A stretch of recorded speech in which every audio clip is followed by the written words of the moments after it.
מאוד מאוד משמעותי, כן? ובעצם כדי לחפור זה מחייב בראש ובראשונה שיתוף פעולה, גיוס של אנשים ושיתוף פעולה. אוקיי? אתה מגייס, את מי אתה מגייס? את כל מי שבסביבה. בדרך כלל זה עבודות לילה והכל, ויש פה את כל התהליך של כל מי שעובד למעלה, של מי שמרים ושל מפזר את החול.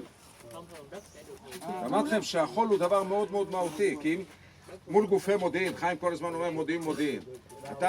כמו שאתה מנסה לאסוף, הם יודעים להסתיר. בחול, גוונים של קרקע זה א' ב' של מודיעין. אתה אומר, שמע, התרחש פה משהו.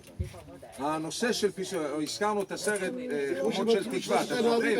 איך הוא היה מפזר את האבן? איך? הוא היה שם בכיס ותוך כדי הם מפזר. במשך שנים. בשקים. שלושת הנערים שמצאו אותם. יש גם סרטים של הבריטים עם היפנים. שינוי בקרקע. היה שינוי בקרקע ואז ומי גילה את זה? גשש אזרחי. גשש בדק את זה, שינוי בקרקע, בכפל קרקע, ואז הוא ראה משהו שונה, ואז הוא הבין שיש פה נכון. הנערים שם. אז זה השרשרת. הבריחה הגדולה. גם הבריחה הגדולה, נכון? זה דודו היה. כן, באמת? אבל פה זה חתיכת עומר. חומות של תקווה, זה מדהים.